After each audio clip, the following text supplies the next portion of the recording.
saya rasa bantahan berdasarkan kepada bangsa, etnik dan sebagainya tak perlulah kita nak layan, ya. Yang terpenting ialah dia mampu untuk deliver, mampu untuk memberikan idea untuk membangunkan Kuala Lumpur dan wilayah persekutuan mengikut hala tuju yang diinginkan, ya, yang ditetapkan.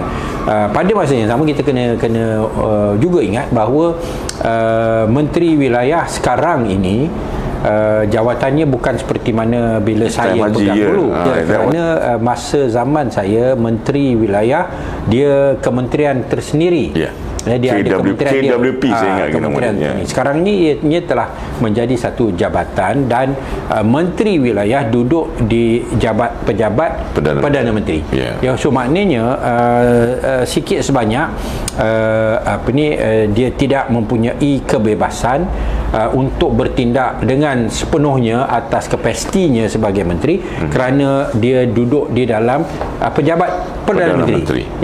So ni bagi mereka yang mempertikaikan lah inilah itulah, dia kena ambil kira benda ni, walaupun atas pertikaian atas dasar etnik dan kaum, kerana ini bererti bahawa ianya di bawah kawalan dan pemantauan Perdana Menteri sendiri. Dan saya rasa closer attention by the number one. Pasal dia di dalam pejabat Perdana Menteri itu di antara sebab kenapa Zaliha dulu pun dia bila nak bertindak pun semua dia kena check dengan bos dulu. Dia tak pasal dia di bawah pejabat Perdana Menteri, ya. So yang kata macam bangunan pun sama kan? Bangunannya pun sama kan? Bangunan. So yang mana kata dah serah kepada DAP lah inilah, tak benar, ya. Itu dari segi struktur tu pun dengan sendirinya ianya dinafikan, tapi pada hakikatnya memang ramai juga MP yang di Kuala Lumpur adalah MP DAP. Dan Hanayo sendiri pun MP di wilayah. Tak salah saya pecahan dia 5 dengan 5. 5 dengan 5. Dia ada yang PKR, ada yang DAP, ada satu daripada UMNO di Kuala Lumpur. Daripada 11 itu, dan yang daripada Labuan dan Putrajaya adalah walaupun bukan di Kuala Lumpur, tapi mereka masih di bawah jabatan ataupun menteri yang sama. Seperti mana saya sebutlah, isu kaum dan etnik ni tak perlu kita perbesarkan, kerana yang terpenting adalah kita tentukan bahawa Kuala Lumpur itu dibangunkan mengikut perancangan yang tersusun, dan adanya satu wawasan untuk menjadikan Kuala Lumpur ini bebas daripada kawasan-kawasan macam selam ke dan sebagainya, ya. So kita nak jadikan Kuala Lumpur ini bagaikan satu bandar raya antarabangsa yang standard yang tinggi dan sebagainya, dan di situlah kita perlu berikan tumpuan, ya, prestasi, kemampuan, ya, dan sebagainya. Kalau kita beri kepada orang Melayu pun, tetapi yang Melayu ni dia menarik Kuala Lumpur pun dia swasta kan, apa maknanya?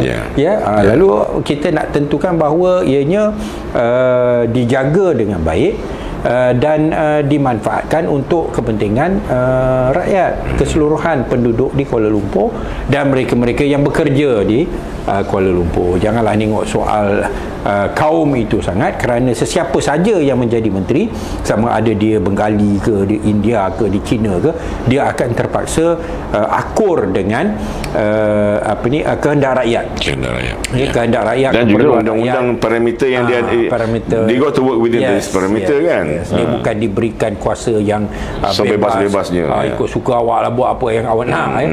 Walaupun kita nampak ada yang menteri wilayah yang jadi menteri wilayah dulu, dia buat ikut suka dia lah. Ada juga. Under the covers of PKP, under the covers of MCO, kan. Tak perlulah orang Melayu kita ni panik. Dah beri, dia tak ada, menteri tak ada kuasa boleh buat ikut suka masing-masing. Dia ada peraturan, dia ada dia kena dan Datuk Bandar pun kalau nak tengoklah Melayu, Datuk Bandar Melayu, kan. Dan ramai staf di BKL pun Melayu, ramai staf kementerian pun Melayu. Lalu apalah nak diheboh-heboh.